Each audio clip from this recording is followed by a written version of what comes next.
이재용 삼성전자 부회장에게 박영수 특검이 징역 12년을 사익을 위해 대통령에게 부탁한 적이 결코 없다며 재차 혐의를 부인한 만큼 이제 판단은 재판부의 몫으로 이번 남았습니다. 사건이 1심 재판 선고의 첫 생중계 사건이 될지도 관심입니다.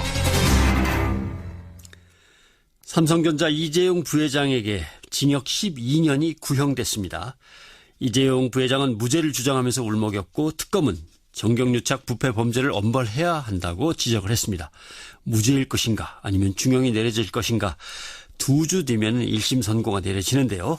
최순실 국정농단 국정조사 특위에서 민주당 간사를 맡았던 박범계 의원을 연결해 보겠습니다. 박 의원님 안녕하십니까? 네, 반갑습니다. 예상을 깬 중형이라는 얘기가 나오긴 했는데 박 의원 보시기에도 그렇습니까? 징역 12년 구형. 이 사건은 횡령과 재산 국외 도피가 끼어 있긴 하지만 본질적으로는 뇌물 공여를 위한 일종의 이제 자금을 만들고 재산 도피를 한 거기 때문에 일반적으로 뇌물 수수보다는 뇌물 공여가 경하게 가볍게 처벌됩니다. 그런 측면을 감안하면 저는 한 징역 10년쯤 정도 구형이 예상을 했는데 12년으로 구형됐기 때문에 매우 중한 형의 구형이라고 보겠습니다. 아마 거기에 재산 국외 도피죄라고 하는 또 다른 혐의가 있으니까 또 형량이 올라간 거 아닌가 하는 생각도 들고요. 네, 기본적으로는 특정경제가중처벌 등에 관한 법률 위반, 재산 국외 도피가 법정형이 징역 10년 이상이니까 거기서부터 출발을 한 것으로 보여집니다. 예. 글쎄요. 아마 형법 62조죠. 집행을 유예받을 수 있는 형량이 3년 이하의 징역이니까 지금 선고형이 그렇습니다. 예. 징역 12년이 구형됐는데 여기서 절반이라고 하더라도 집행유예로 나오기는 어렵다. 아마 이런 것 때문에 어제 울먹이고 충격을 받았다 얘기하는 거 아닌가 싶습니다만은 12년 구형의 행간에 담겨있는 의미는 뭐라고 생각하십니까? 기본적으로 아까도 말씀드렸듯이 뇌물 공여자는 뇌물 수수자보다는 훨씬 수수자가 실형 나오는 경우에는 공여자는 집행유예, 또 같은 실형을 주더라도 수수자 받은 사람은 보다는 이제 공여자가 한 절반 정도 형을 선고받는 게 일반적인 법원의 그 일종의 선고 사례인데요.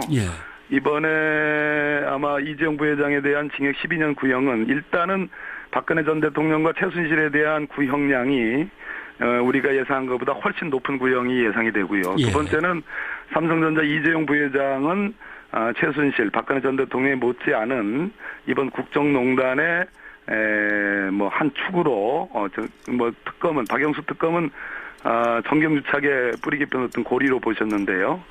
그런 인식의 차원이 아닌가 그렇게 보여집니다. 네. 삼성 관계자들은 한결같이 이재용 부회장에겐 내가 보고도 하지 않고 내가 다 책임지려고 했다. 내 선에서 다 끝내려고 했다. 그 양반은 몰랐을 거다. 계속 그렇게 나왔습니다만 이것을 특검에서는 당연히 꼬리 자르기라고 얘기를 할 것이고.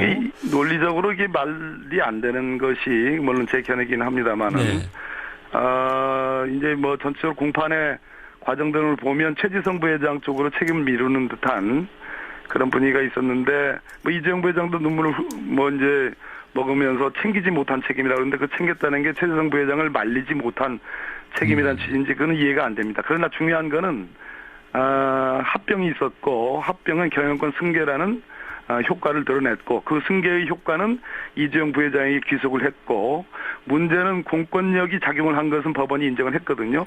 그 공권력의 정점에 박근혜 전 대통령이 있었고요. 박근혜 전 대통령하고 만난 사람은 세 차례에 걸쳐서 이재용 부회장뿐이라는 그런 엄연한 사실입니다. 그런 측면에서 논리적으로는 이 정합성이 없습니다. 네.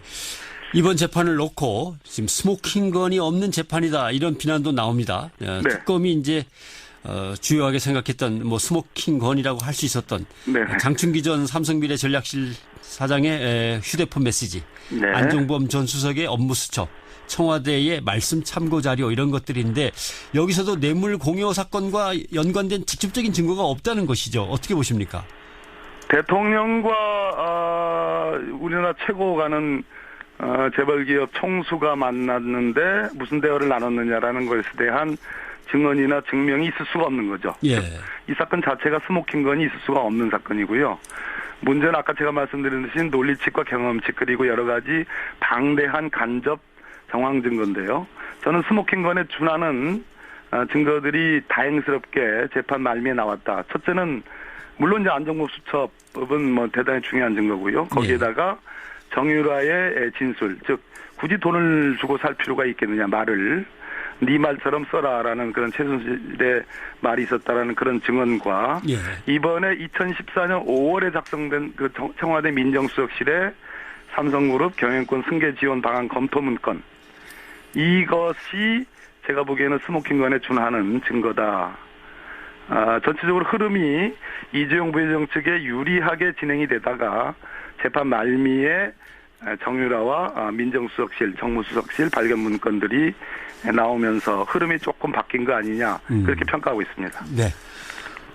대개 재벌 총수들한테 구형됐던 양보다 좀 셌기 때문에. 네네. 그리고 거기서 대개 보면은 글쎄요 한 70-80% 정도가 적용이 됐었는데 이번 구형은 어느 정도 어느 정도로 받아들일 거로 생각하십니까?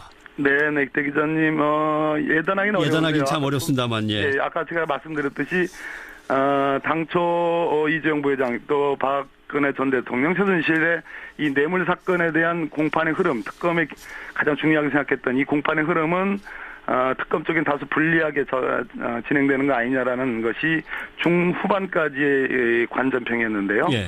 아까도 말씀드렸듯이 정유라의 전격적인 증언, 두 번째는 청와대 발견 문건, 이 부분에 대해서 법원이 증거 능력을 인정하고 채택을 했습니다. 이 두 가지가 국면을 변화하게 한 중요한 저는 포인트라고 보고요. 삼성 이재용 부회장의 눈물은 여러 가지 의미로 해석될 수 있는데 더군다나 국민연금의 손해가 났느냐 안 났느냐는 그것은 범죄 구성 요건에 해당하지 않는 겁니다. 손해가 없었어도 이거는 범죄가 성립될 수 있는 거거든요. 뇌물죄는. 그렇기 때문에 국민 감정에 호소했다는 얘기는 일단 삼성 쪽이 좀 불리하게 보는 거 아니냐라는 저는 그런 판단이 작용한 거 아니냐고 보여지고요. 그렇다면은 선고 형량도 꽤 높게 나오지 않을까. 유죄로 간다면요. 알겠습니다. 저는 유죄 가능성이 다소 높아진 거 아니냐 이렇게 보고 있습니다. 네. 이재용 부회장의 1심 선고가 이제 25일로 잡혀 있습니다. 대법원이 이 주요 사건의 1, 2심 선고에 TV 생중계를 허용한다고 밝혔는데 선고 생중계가 될까요? 대법원이 이제 촬영에 관한 규칙을 이번에 개정을 했는데요. 1심 재판장 입장에서는 세기의 재판입니다. 그리고 어느 정도 제가 보기에는 이미 오랫동안 재판했고 집중적으로 했기 때문에 심증, 마음의 결론이 이미 나 있다고 보여지고요. 그리고 이제 재판부 배석 판사들과 이제 합의 절차가 있고 판결문을 선고보다 훨씬 전에 써놓습니다. 그렇기 때문에 선고일 당일에 국민들에게 알 권리 차원에서 일종의 이제 방송을 할 가능성이 높고 그것은 재판부 입장에서는 세기의 재판을 국민에게 알리는 것이기 때문에 주권자인 국민 아니겠습니까?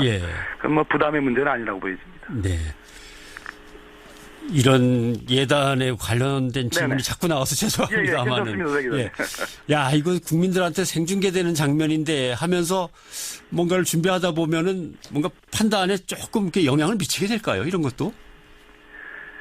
뭐 사람의 하는 재판이니까 뭐 전혀 뭐 유무형의 그런 요소가 없다고 볼 수는 없겠습니다만 이미 제가 아까 조금 전에도 말씀드렸듯이 이 재판 자체가 집중적으로 오로지 이 재판부는 이 사건만 봤을 겁니다. 이 소위 이제 국정농단 재판 사건만.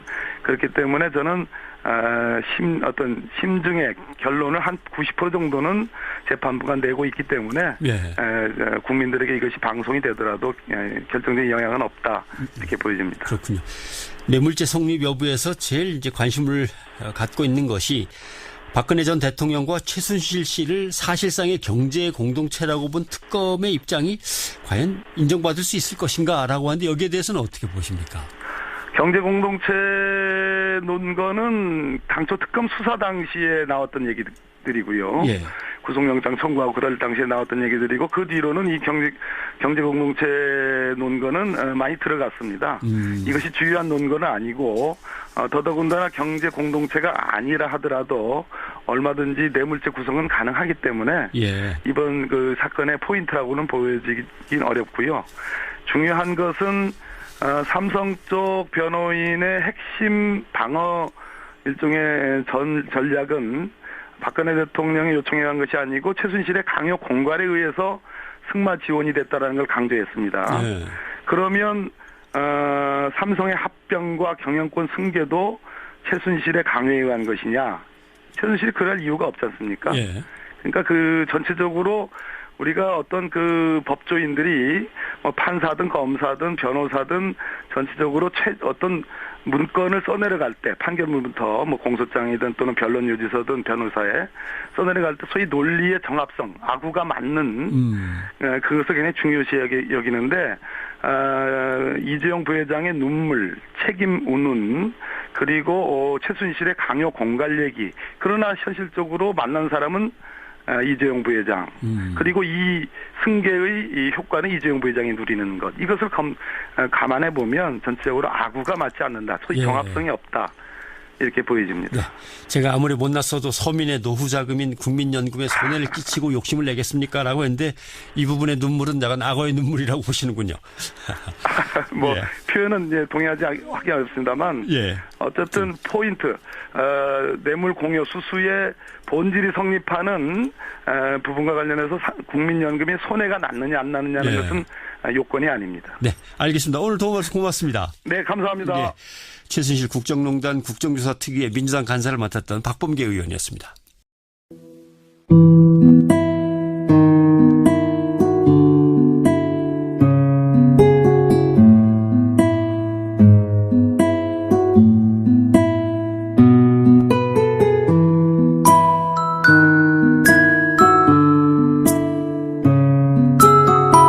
한 것으로 보여집니다. 예.